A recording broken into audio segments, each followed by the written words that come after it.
Hello, everybody. Remember us? We're back.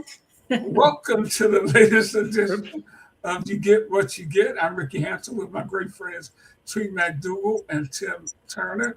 Very good to be back on the air. We had a little brief hiatus, but we are back at it tonight. And hope you guys missed us. We sure missed talking to you guys out there. We got a great show planned. We're going to be joined by the one and only D. Orlando Ledbetter, superb football writer, journalist, formerly of the AJC. D-Led has a new venture that he started out. And guys, this is kind of where we're going in today's 21st century media market. Yeah, I'm sure. Go ahead, Tim. I'm sorry. No. Go on. I was just going to say, yeah, everybody. That's all I was going to say. But yeah, that's, you see, I was talking to somebody the other day about how Houston, downtown Houston, is connected. All the buildings downtown are like have a tunnel system where people walk through there. Like I think in the 5 years I was in Houston, I ate lunch outside maybe 3 times because it's like entire shopping malls underground of all the buildings downtown. And making mention of that, but the Houston Chronicle where I worked was part of that, and they sold that building because how they just reduced staff, and people are always talking about how they really appreciated seeing these large buildings where the newspapers are, and now they just put them in like 2 or 3 floors of a high rise is what the newspapers are, and how people miss that, and the journalists who roll out find themselves doing podcasts and doing other things. And I think that's what's happening with D-Led. He retired after a great career at the AJC, and now he's in this space, and I'm quite sure he's extremely well connected, and his venture is going to be pretty well received, I think. Yeah, D-Led would do well for sure. And man, you're so right about the great newspaper buildings were just terrific. We had here in Detroit, the Free Press building was beautiful, as well as the Detroit News. They're being used, but not by the newspapers. The Flint Journal in Flint, Michigan had a beautiful building, and now it is I think it's like I can't even explain what it is, but it's not the newspaper. It's when you come in and just shop your wares, whatever it may be. And that's what that building with that gigantic printing press. They sell flowers, right, and plants and stuff out of there now. So, hey, and speaking of the one and only D-Led, let's bring this brother on. And there he is, the one and only D. Orlando Ledbetter, and Tree and Tim. He's got his bow tie on, so he means business tonight. And I feel underdressed. I'm like, I'm woefully underdressed. I got a Nike shirt. Does that count? Hey, D-Led. Thanks for having me, y'all. I was just doing some other podcasts today, so I had to can't be called the bowtie bowtiesports.com and not have on a bow tie. So maybe we'll get we're going to get to that. But first, congratulations to you. Thank you. A marvelous career as one of the premier sports writers in the country, and now you've taken off on another adventure, and you're one of the rare guys who've been honored by the Pro Football Hall of Fame. I mean, just so many tremendous achievements, and congratulations to you on all that stuff. And talk to us about what's next for D. Orlando Ledbetter. Yeah, I started a website, plan to teach, and do some books and stuff here. Still kind of staying active in the sport. I'm still the Hall of Fame voter, so I couldn't just walk away from the Falcons or the NFL. In the meantime, we started our own website called bowtiesports.com. But first, I had to use my law degree to start the LLC. See, there you go. There you go. LLC. Nice. So I could move some money over there to handle my website and not let it mingle into the house funds there. So to use my law, got the LLC set up. What happened was, like 4 or 5 people said, "Hey, you're the Falcons beat writer until you don't want to be the Falcons beat writer." And so I was like, "Well, okay." And like 4 people built websites, and so then I started looking at websites and like, okay, I like this one, I like that one, and I ended up picking one here with the Marietta Property Management Group out of Marietta, Georgia. It's one out of Arizona, one out of San Francisco, another one here. And so I just started saying, hey, it's got to look like this, it's got to do this, and started studying some of the writers. My guy Paul Kohorsky.com in Tennessee, he's covering the Titans, and they credentialed him right away. New Orleans football down in New Orleans, Mike Triplett and Nick Underhill, they're doing a great job down there. Studied their business models, how much they're charging, and so forth, and decided, hey, let's go, let's do this, and got a couple sponsors, networking there, and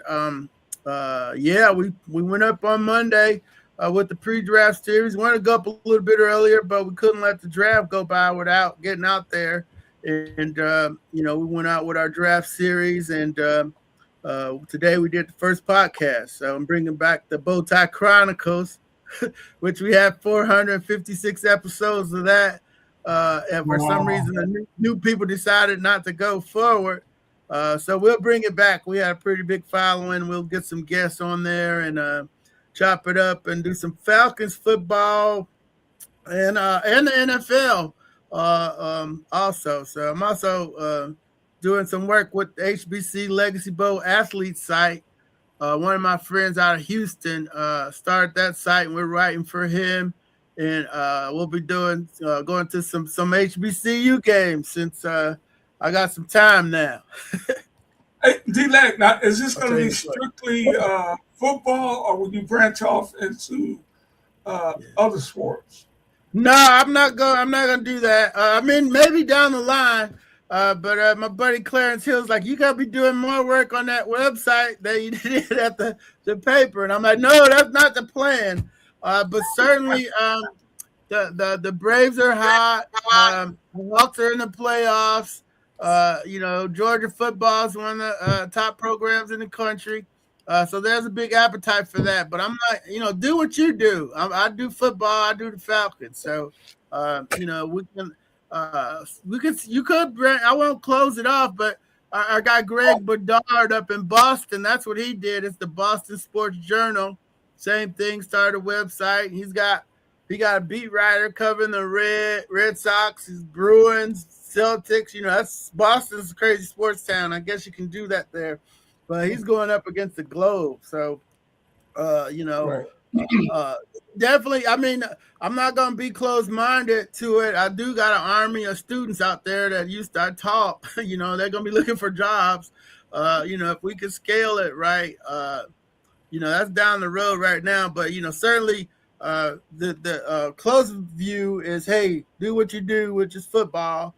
And, we're going to keep an eye on everything else going on around us. So somebody said you retired. But I don't. That doesn't sound like retirement yet. No, I didn't retire. I took a buyout, and I don't know how people said I was retired. I had no plans to retire. Matter of fact, I told them I was going. We can go to the Super Bowl in 28, and after that we can go year to year. And so they were like, "No, we need this right now." And they gave me an option to stay, and they gave me a bunch of money to go. So, so that comes in handy. Yes. Easy choice. I couldn't stay, but I'm like, I can stay without staying, you know. And then they said, well, you can they like, you can come back. We want you to still lead our Super Bowl coverage in 28. Because I mean, I covered so many, and you know, did the planning for so many when they were in it, and when they were in it, and when they were competing for it, they were #1 seeds twice and 3 times. So, and I had the 40-page budget from Green Bay when the Packers went in '95, and then we just updated it and tailored it for the Falcons. So they know the value of that, and you know, when the Super Bowl's here in 28. You know, if if our editors are still in place and all that, you know, I'll be more than happy to help them do that and get ready for, you know, the biggest game in the world, so forth. So, but yeah, retirement wasn't a plan, but you know, I knew someday that I might have to go teach and you know, write books and so forth. I mean, I only wrote one book. I haven't written a real book. I mean, it was a collection of my columns, so I guess that counts. But I got yeah. But yeah. Are you doing home and away with the Falcons, or do you have a trip to Spain? That's the plan. That's the plan. I don't have a budget right now, but I think we can get there. You know, that's the plan. I definitely want to do Spain and Green Bay, but it depends on how the website takes off, and you know, the budget, you know, I got to look at it. I got the AJC float me no more. So we'll look at the plane tickets when the schedule comes out, and, you know, we'll you know, raise the money some kind of way. We got some pretty big sponsors already on board. Morgan Stanley's one, the Patio, which owns 2 big, you know, cigar bars here in Atlanta. We're going after I got some big time ad people. We're going after Delta. You know, if we're going to travel, we need an airline. Exactly. Yeah. So we're going to start with Delta. We might end up with Frontier, but we got to start with Delta. We're going to go after that. No, you won't be doing stories. You're going to be doing HBCUs as well. Sorry. I couldn't hear you. Both of y'all were talking. I couldn't hear Rick. Yeah. You got HBCUs on, right? Go ahead, Rick, and then Hey, I was just going to ask, and then I'll back off and let these other 2 guys get in here. Hey, when you started, you were in Cincinnati. Did you cover football there, or did you do baseball? No, I started in Charlotte actually, but I went to Cincinnati pretty quickly. I was the high school guy, and I covered. I did GA for a little while. I covered I covered the Pete Rose trial, but beat wise, it was high schools, Ohio State Bengals. Okay. Yeah, Bengals. And Tim, I'm sorry. No, I'm gonna be good. It's like I said, you're gonna be doing HBCUs, and it seems like to have somebody like you on that beat, really giving them the bandwidth that I don't think a lot of people do nationally outside of maybe Anscape. But you guys, you know, I think that would be something really good if you just, you know, stay off of the Bison beat, because I keep feeling like that's going to be something that's going to be really in your ear, especially your homecoming opponent, which I think is a mistake, but that's okay. Yeah, it's gonna be a tough year for the Bison. I think we got like Maryland, Indiana, and Temple back to back. We might not have a team by homecoming, but I'm in the South, so I know about Jackson State and Alabama State. We got Howard opening up with A&M at the Cricket Bowl. I don't have to go too far, you know. Magic City Bowl over in Birmingham. You know, I ain't gotta go, but you know, I can just stay in a 100-mile radius and be pretty good. For the you know, whoever comes in to play Morehouse and Clark, you know, it'll be you know, I want to go to Miami. The I forgot what their classic's called. They bought it back. That's the Florida classic. The Florida. I think the Florida classic is what it's called. Classic is Bethune and That's in Orlando. There's not one in Miami now. But we'll okay. You know, we'll get to all of that too in due time. But you know, Jackson State's got a Jared Lockhart, might be the best player at the HBCUs. He's just a 6'5" sophomore. They might have trouble keeping him. But yeah, we're doing some homework on the top players and the spring games. We just posted about that. Hampton, Michael Vick is preaching up there in Norfolk. He just talked about the mentality about what he wants his team to have.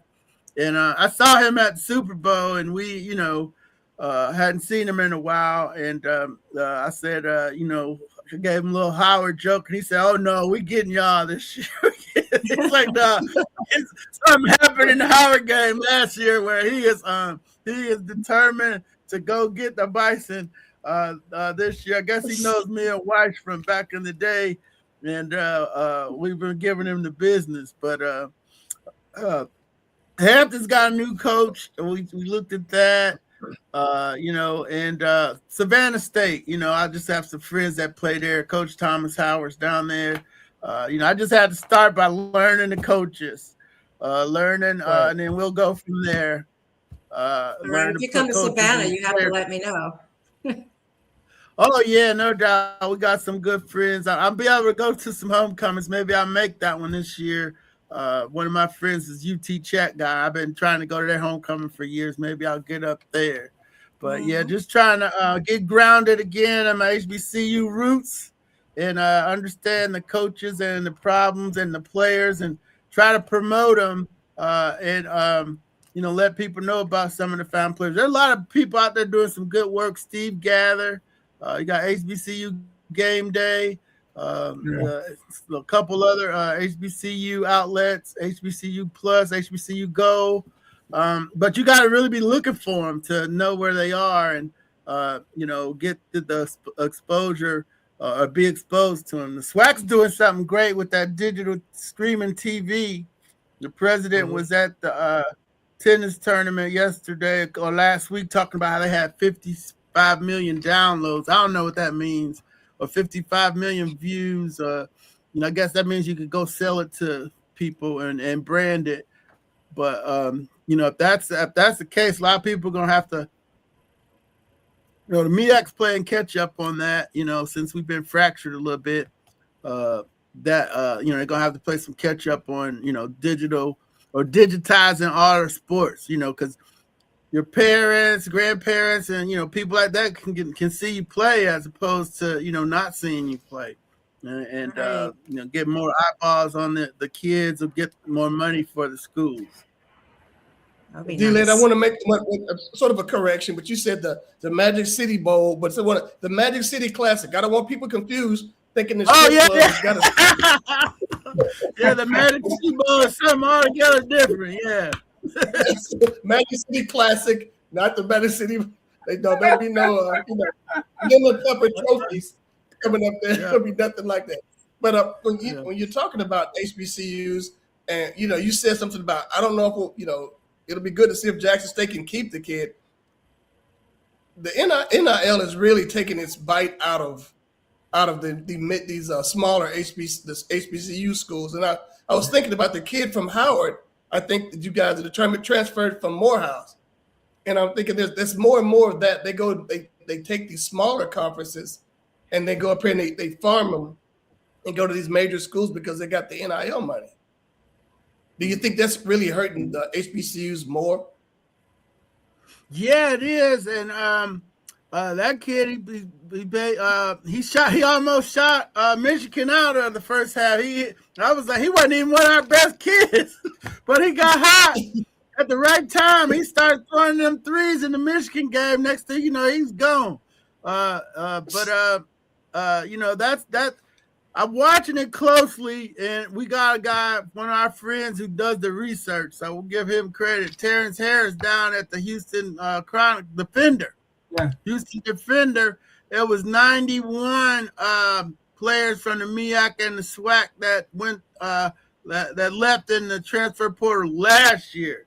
I don't have numbers yet on this year. He's probably doing that work right now. But I think a tight end from Morehouse went to Vanderbilt.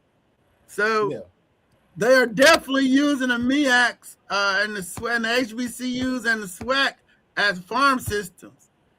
We got the kid, Jamari Taylor. He's going to be drafted in 4th or 5th round out of Virginia, running back. Started at Central. He finished at Central, but he had a grad year. So, he went to Virginia for 400 G's. I mean, who, Hey, who works. I'm not mad at him for that. No.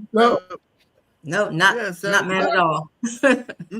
No. I mean, that's what can you say? 400 G's. Come on, man. And that might be low. It might be 800. That's the whole ball game right there.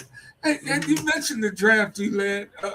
What are your thoughts on the draft coming up, just in general, in terms of the prospects? Just your overall thoughts. Yeah, I've been working on that. While trying to get the website up, just keep an eye on it, and really digging into it here over the last week. The quarterback class isn't that good after you get past Mendoza. Jury's out on him, just how good he is. Ty Simpson, and then Newsmeyer from down at LSU. He was injured a lot, but when he was playing, I didn't see the, he was considered a top 10 guy at one point. Carson Beck, I got to see that up close. I saw it when it's time to win the game, he throws the interception. So, maybe I just saw a bunch of backup quarterbacks here. So, but Jeremiah Love's the real deal. The running back out of Notre Dame, like the Giants, getting some picks. I want to know how these three teams lost a game last year. How did Ohio State lose a game? with Reese, Downs, and the Styles brothers. How did they lose a game? And Penn State. Well, they had about 6 guys projected to go in the first round, right? Those really first. Yeah, those three will go in the first round, and maybe in the top 10. So how'd they lose the game? How'd they lose to Indiana? Well, we know because Indiana was playing with 25-year-olds. Keep everybody up. But Penn State, Clemson, they got a bunch of players in the draft. But that puts a lot of pressure on a lot of coaches too. What happened in Indiana? It's like he did it in 1 year. He went out and found kids to play. Why can't you win in 2 years? I think that that the people at Alabama looking at what's the kid? Not DeVos, looking at their coach and saying, why can't you win in 2 years? Why are you bouncing out? Well, I mean, but you really got to study what Indiana did. It caught kind of football off guard. They didn't go for 5-star recruits. They went for old dudes that had played 6 years or 5 years. And, you saw it in the Oregon game in the playoffs. Yeah, Oregon had them little flashy 5-star guys out of the transfer portal, but they were getting beat up by the old dudes. I don't know if that's sustainable. I don't know if you can repeat that, but it's going to be back around building a culture and getting the funds to keep your team together. Because Deion tried to go out and buy a team, it didn't work. And now he's got to try to build it traditionally. He started it when he with the y'all better get something about the Gucci bags or something. Basically read everybody off and said, hey, he thought all these 5-stars gonna come running to him. That didn't happen. They fell off last year. Now he's got to try to do it traditionally. But it was a great idea, and somebody else executed it better than him. And that was Coach Google up in Bloomington. Knew what he wanted and got those guys. He didn't want, even like I was talking to the Howard basketball people. We had one of the players at the party was like his son was a freshman, and the basketball coach was like, no, we don't really want you. We're going after grad transfers. We want older players. We're gonna beat up the MEAC with older people, and that's why they've been to the tournament 3 of the last 4 years. They lose the young kids that are good, but they've been recruiting the grad school market. Wow. Yeah, and this is where college sports. I mean, the door is open. It's not closing anytime soon. But the thing that I just read this last night. Last year in Division 1, 2, and 3 college football, there were 10,000 transfers, 10,500, 6,475 found spots.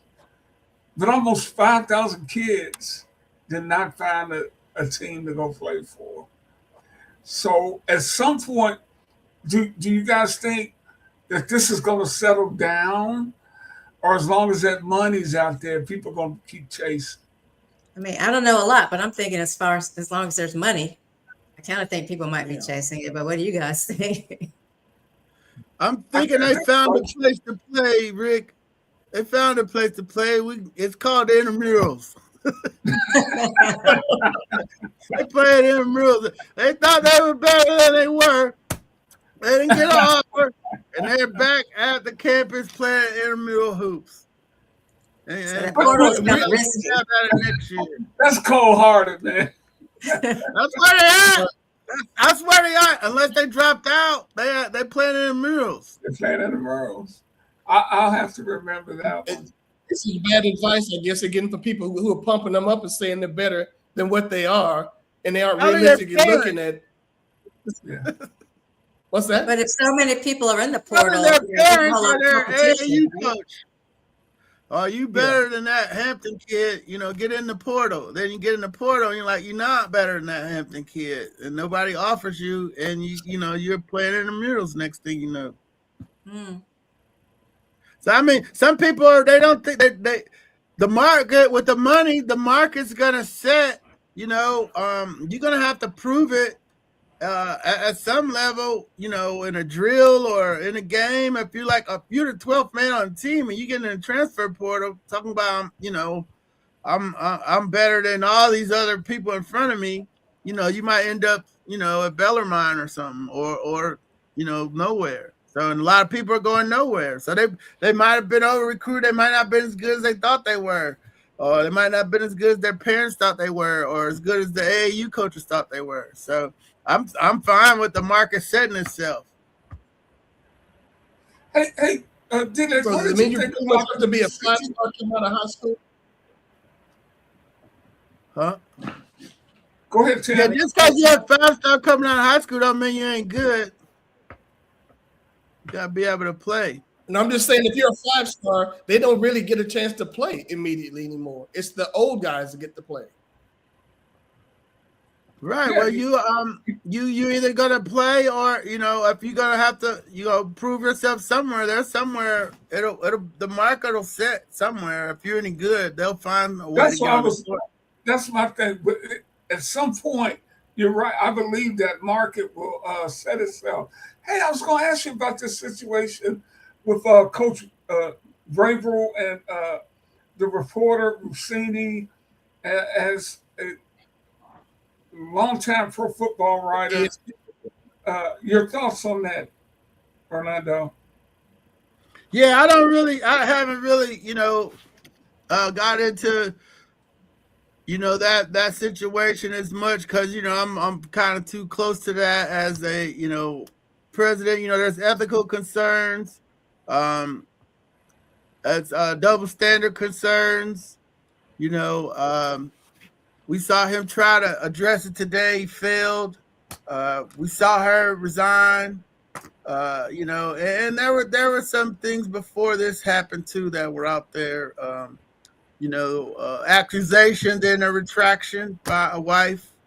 But if this was one thing we can say, if this was a sister, she would have been. She'd have been fired a little bit quicker. And so forth. But yeah, I mean, it's so easy to, if it's wrong. I mean, you gotta have sources, but you gotta have some respect, for yourself, your situation too, to not sell out in that regard. But long as you're a straight shooter, you're dealing with people above board. I just found that they always respected it, even if you got to ask them tough questions. So even if you got people that, call you up and feed you, they say usually it's like, hey, because you do stuff the right way. So, that's just my, if I had to speak about it in the ethics class, I was like, hey, there's a line. I don't know where it is, but you can't cross it, you want to be. Well, there's collateral damage on that as well, right? Because the writer at USA Today chimed in because it's like I think this female writer there was talking about it, and Vrabel keeps his career. This woman in USA Today speaks about what really, what talks about how Rossini has really hurt females covering the NFL by doing this. That's a double standard. That's the double standard part of it. But he's got to deal with his wife too. So in his family situation, we don't know about that part of it. But yeah, because the women don't want it. Because now people, they don't want to be harassed at work. They want to cover sports just like we do. And it's like, okay, come up to my room, and I got all the information you need on the draft. You're like, yo, no, I'm not coming to your room. I ain't not been invited to nobody's room for nothing like that. No. So yeah, I understand what she's saying. That because now everybody, the people that want to be grumpy about it and want to say, oh, I knew this was happening anyway. Now they could take this occasion to look at the women reporters in a different light. Hey, you spoke of the double standard that definitely the women have operated under for years, covering professional sports. I found it to be a double standard as an African American covering sports, writing columns for 25 years. And now I did not dress nearly as sharp as Orlando D. Ledbetter and make the bow tie iconic, but I always went to games dressed appropriately, lots of times in suits and ties and everything, because you gonna get stopped. Dude, what you doing here? They're gonna want to see that press badge, right? I mean, so at least if I'm dressed up a little bit, I might help me avoid some of those run-ins with security, of people wondering why the hell is this Negro here trying to get into the press room? Yeah, that's a them problem, but it happens. But it's about walking like you've been there or supposed to be there. That's their problem, not ours. They got a job to do too. But you certainly had that at the same time. You certainly get to know your security guards at home, and actually they're your best sources. Yeah. When I used to know exactly when Michael Jordan was pulling up to the Bradley Center because my guys would let me know. And so I try to be there to, get a couple questions in before anybody else. So, but yeah, and on the road, it was something like Utah wasn't a problem. Houston wasn't a problem. But some other places, folks want to, still live in the past. Well, it ain't the past. They done brought the past back now with this current situation. But for years you just move like you supposed to be there. Like you belong. Well, this is the thing I want to bring back again to talking about the NIL aspect of it, where college football is predominantly black kids. I want to look at it from that perspective. Was that fair to say that college football is predominantly black? Yeah, I don't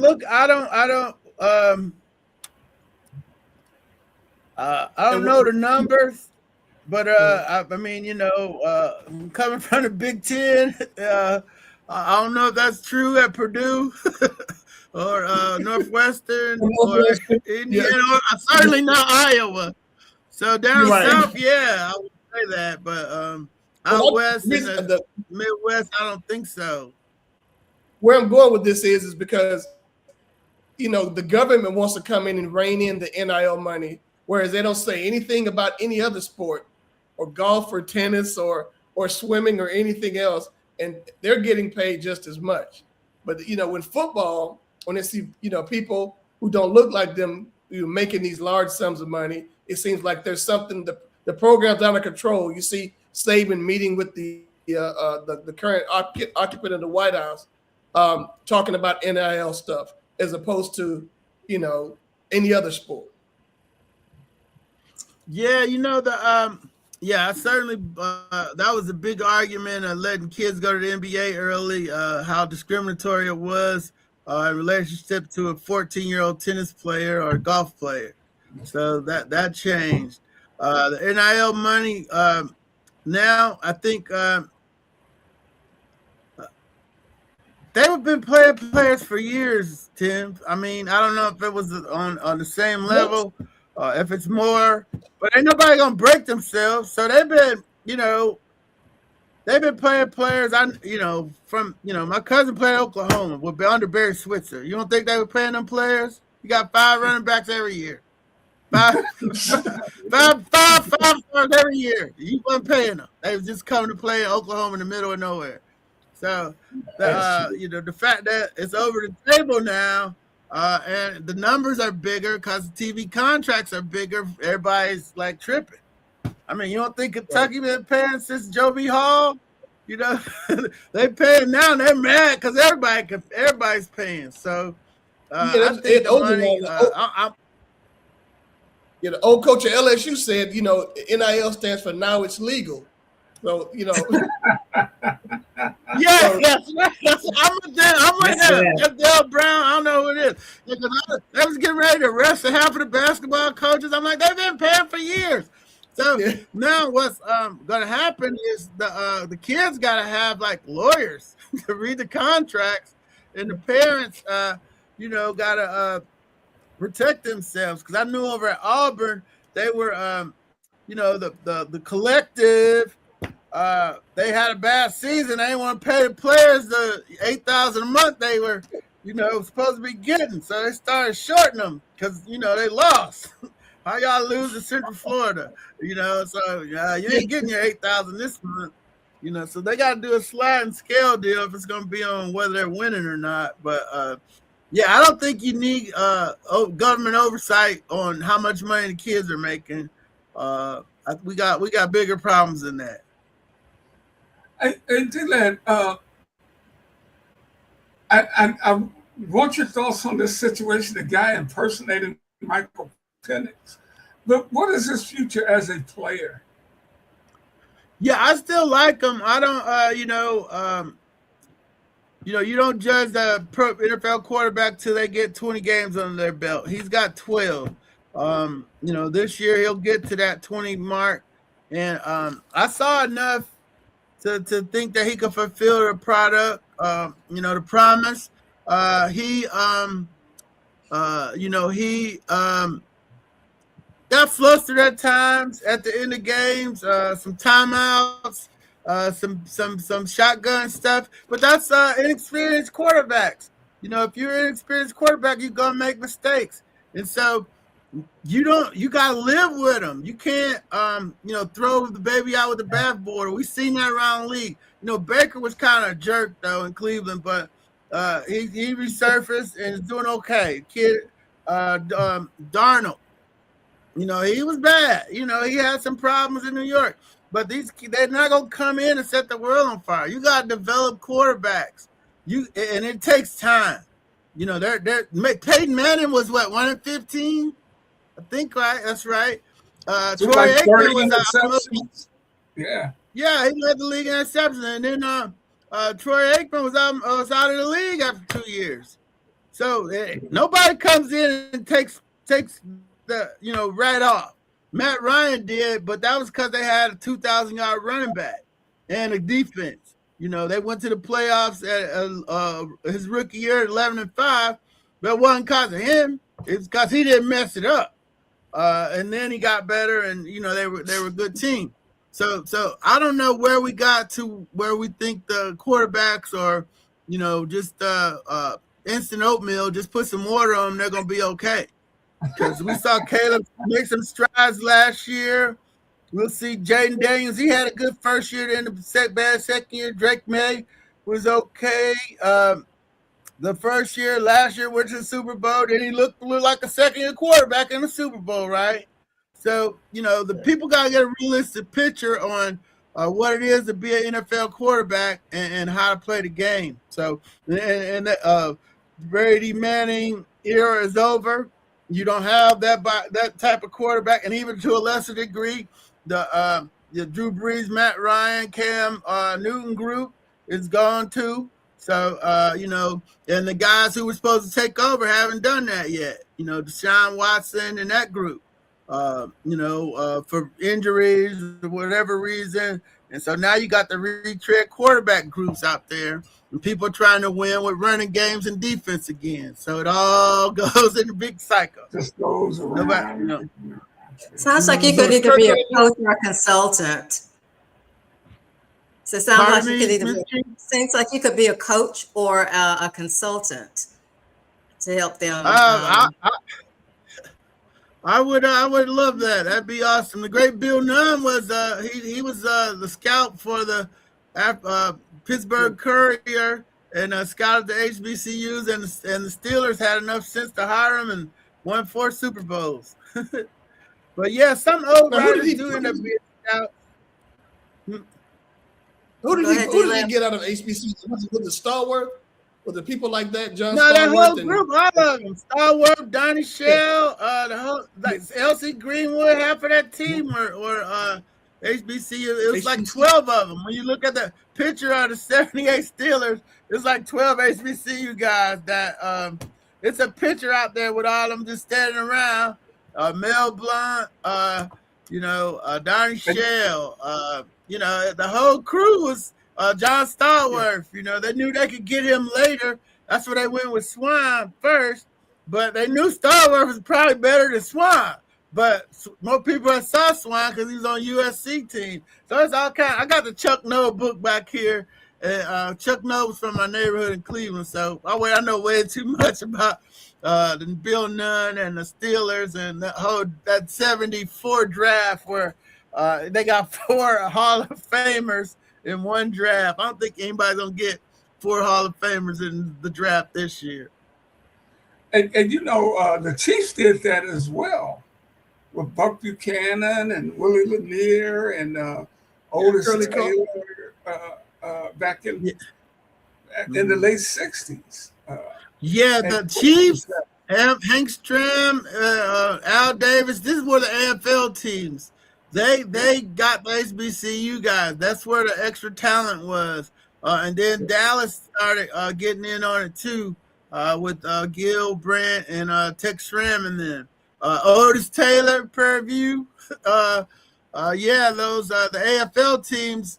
If the NFL wasn't taking the talent, the AFL teams were, and Kansas City was one. The Raiders were another, and then later the Cowboys. To our younger Speaking viewers of the Raiders, what about say it again, Tim. You were coming in late. I said, speaking of the Raiders, what about Kirk Cousins out there in Vegas? He's a placeholder for Mendoza. He could show him how to be a pro and all that kind of good stuff. But I mean, Kurt's 37, and that was the best situation he could find. He's a Hall of Fame for his contracts, man. I mean, that brother, that dude has negotiated some deals throughout his career. Goodness gracious. Yeah, that's Mike McCartney out of Priority Sports in Chicago. It's his agent. He's Bill McCartney's son, the old coach at Colorado passed last year. Yeah, that's Mike's a good guy. He's a real religious guy, but he likes sports writers, and he usually takes care of us and announces stuff so that we, he doesn't like just do the Adam Schefter thing. He takes care of his beat writers and stuff. So that's why you don't ever see any bad publicity about him or his clients. I was going to say quickly, we were talking about the HBU guys, and to our younger viewers, go on YouTube and look up Bob Hayes, who played for the Dallas Cowboys and out of Florida A&M. And if you ever seen the Roadrunner cartoon, that would be Bob Hayes just leaving people in the absolute dust when he caught it. I mean, it was utterly ridiculous. So many great players to come out of the HBCUs. We're talking with D. Orlando Ledbetter, now bowtiesports.com. D-Led, we're so, number one, proud of you as fellow journalists for your outstanding career and excited about this new venture that you are going on. Well, thank you so much. It's such a pleasure being on with you all, and lovely Miss Tree and Tim and Ricky. You out there doing your thing, and Tim also, and Miss Tree's doing her own thing too. So just glad to be on with you all, and I always appreciate the kind words and respect. Appreciate that so much, and thanks for having me. Because well, hold on to that, because I know you're gonna be breaking some stories for Bowtie Sports.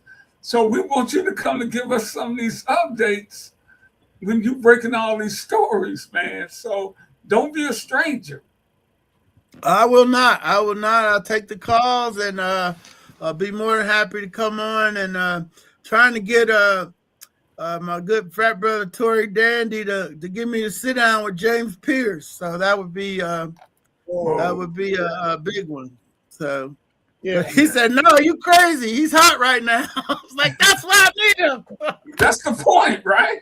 Yeah, that's the whole point. That's what friends for, right?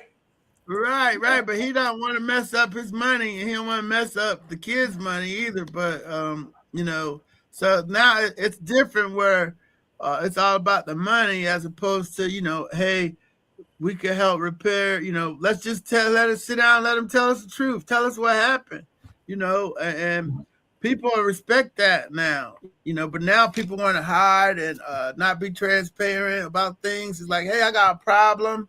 I need to get it addressed, and we need to part ways. And for me to be a better person and me to help this team, I can't behave in a certain way and disrespect women. Was that also a surprise to you? That was the case.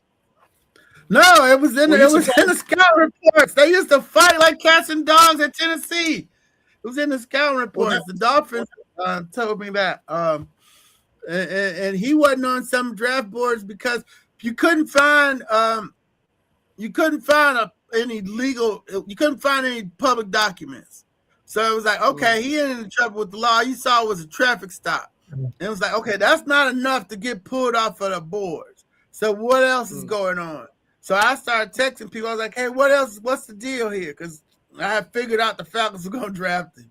And they were like, no, him and his NBA girlfriend, they used to fight all the time.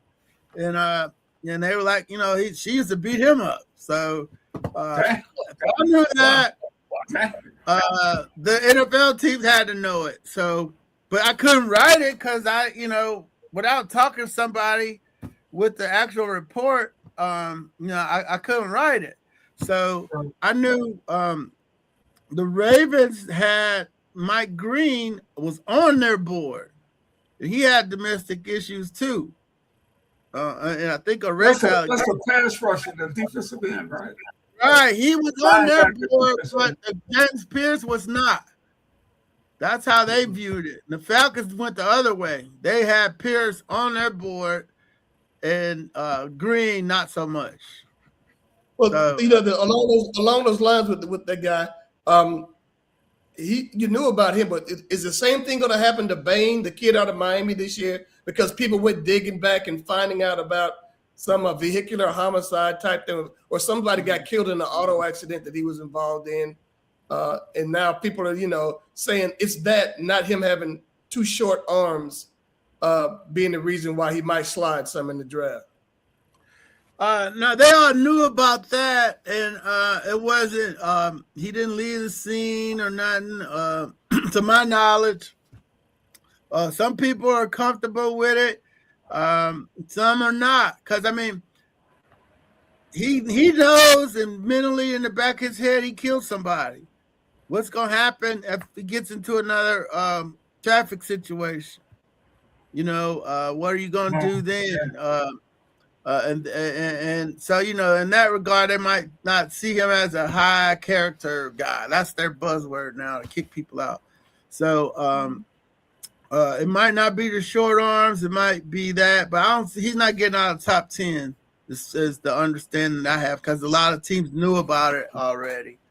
But yeah, they definitely was a planted story from some obscure writer, to try to get him to drop to another team. So strange stuff happens around draft time. Y'all remember my favorite draft story is the Laramie Tunsil story. Yes. The buzz I don't know. Hey, hold up. I don't know that story. Give me the quick version of it. Okay. Well, his stepdad got mad. This is the quick dirty version. Stepdad got mad. He's like, hey man, I'm ad-libbing a little bit here. Hey, let me hold 10 G's. No, stepdad, no, get away. I'm not giving you 10 G's. Let me get 10 G's and I'm putting this video out. He's like, I'm not giving you 10 G's. So he puts the video out on Twitter, whatever, Instagram, and it's Laramie Tunsil, clearly him doing like a massive bong chicken chong hit. And so they're like, you want to draft this guy? And so that's what happened. And everybody like scrambling. It was the day of the draft. It was hours before the draft started. And we were like, I'm in the draft, the media room, and the GM comes down. Can you believe that? And I was like, yeah, can you believe it? Anything is possible. They caught everybody off guard. And so, but they weren't up high enough to get him, but he did drop. He was like a 1 or 2, and then he got like 10 or 12. He's had a good career. Yeah, he's been a good player. Yeah, he's been a good player. But that was the best draft story in the last 10 years. It might be longer than that. Well, D-Led, thank you, brother. It wasn't a good story, but it was entertaining. Let's say that. Thank you. It was hilarious because everybody had the photo up like within minutes of him being drafted. Just about it was out there. This is who they got. They got Bob Marley. We want to thank our great friend D-Led Ledbetter. Jot it down, bowtiesports.com. Thank you so much, D-Led. We got a couple of minutes left here on before we say good night to everybody. Any final thoughts? Any final thoughts from you, D-Led? You good?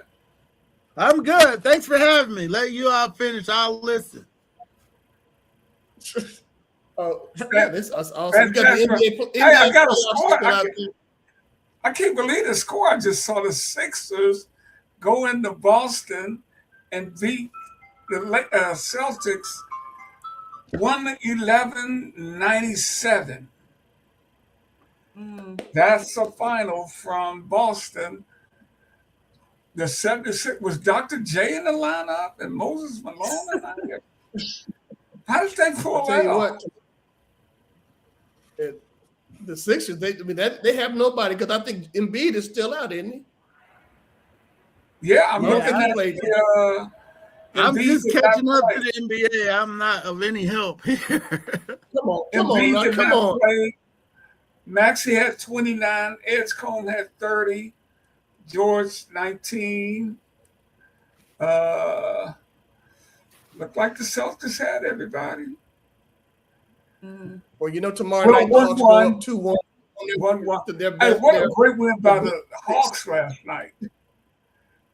I didn't get to see because I thought they lost and I turned the game off. But so did my husband. He was like, they're lost. And then he came back and apologized and said, okay, I was wrong. They came back. But CJ McCollum is a stone cold shot maker. He's always been that.